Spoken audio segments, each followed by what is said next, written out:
Bismillahirrahmanirrahim. Assalamualaikum. Hai gang. Pada video kali ini Bro Fatih nak sembang berkaitan tentang Ultraman Trigger episod yang ketiga.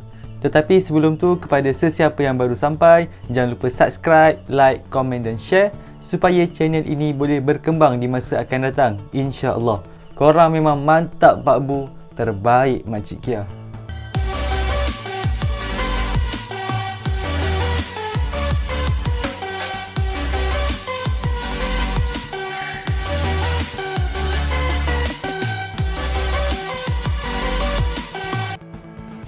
Okey geng, dalam episod 3 ni kita nampaklah dia punya plot tu agak normal, tak macam episod 1 dan 2 yang nampak macam agak rushing ataupun terlalu laju. Plotnya diceritakan satu demi satu, nampak santai dan juga relax.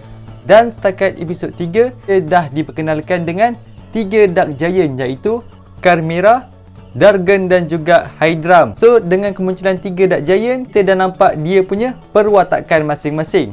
Kalau macam Carmera, dia boleh dikatakan sebagai good leader ataupun ketua yang baik. Dargon pula boleh dikatakan sebagai ensign Giant yang kuat dan sukakan cabaran yang sengit. Kalau macam Hydram, dia ni bijak tapi dia punya kelemahan adalah satu, iaitu panas baran. Kita antara yang tak boleh belah ni juga dalam ni, masa Hydram tengah macam panas baran, lepas kena sapak dengan Carmera, terus dia senyap bai. Kira kita nampaklah yang dia ni hormat kepada ketua. Dan Camilla ada cakap kalau macam Hydram mengamuk, kemungkinan besar bumi boleh musnah. So kita nampaklah dekat situ, walaupun Carmera merupakan ensign Jaya yang jahat, tapi dia sayang terhadap bumi. Serta kita juga dah dilengkapkan dengan 3 form Ultraman Trigger, yang mana di episod pertama adalah multi-type, dia punya basic form. Dan juga episod kedua kita dah dimunculkan dengan Ultraman Trigger Power Type, kekuatan. Dia punya bentuk kalau macam sekali limbas boleh nampak macam Ultraman Z Beta Smash.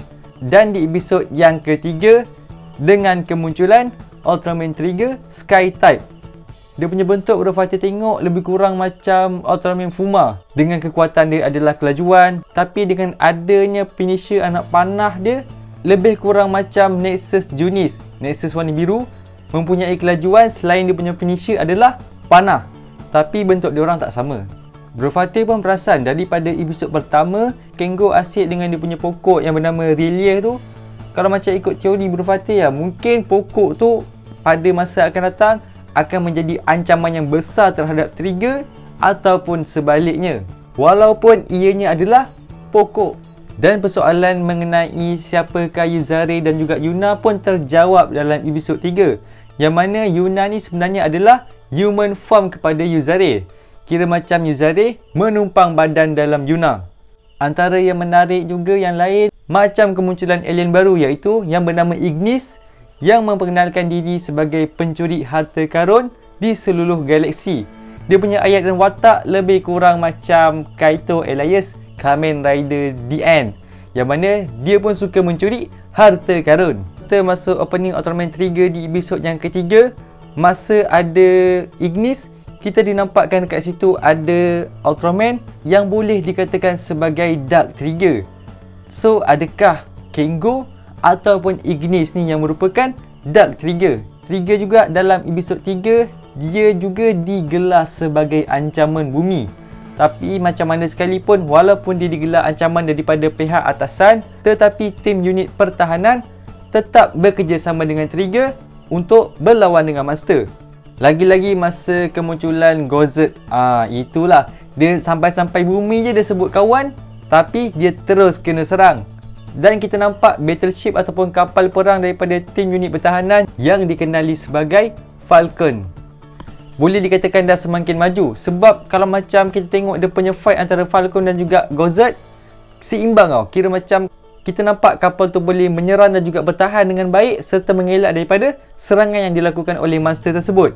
Serta yang macam janggalnya juga, dia punya bandar masa diserang tu macam tak ada orang langsung. Walaupun macam yang kita tahu, Ultra bila dia lawan dengan monster, bangunan semua akan hancur dan sebagainya. Itu standard lah dia punya cerita. Tapi macam mana sekalipun, sebelum diorang nak serang bandar dan sebagainya, mesti kita akan dinampakkan dengan scene ataupun dengan gambaran orang berlari-lari untuk selamatkan diri. Tapi masa episod 3 ni tak ada langsung. Ibarat bandar tu kosong, bandar berhantu, tak ada orang. Apa yang Bro Fatih nampak dalam 3 episod Ultraman Trigger boleh dikatakan straight to the point. Yelah, sebab dia punya villain, dia punya form, dia punya persoalan, dia punya plot apa semua tu banyak yang terjawab dengan pantas. Biasa kalau macam dalam seri Ultra, dia nak dapat form yang baru, dia tunggu beberapa episod. Ataupun nak dapatkan siapa identiti orang ni, orang tu, diorang pun mengambil beberapa episod yang lama. Tapi lain pula macam Trigger, walaupun baru episod 3, kita dah diberitahu dia punya plot, siapa orang tu, siapa orang ni dengan dia punya form apa semua. Kira cepat berbanding siri Ultraman sebelum ni. Itu saja bagi Bro Fatih untuk review pada kali ni. Maaflah jika ada kekurangan dan kesilapan. InsyaAllah semoga berjumpa lagi. Assalamualaikum.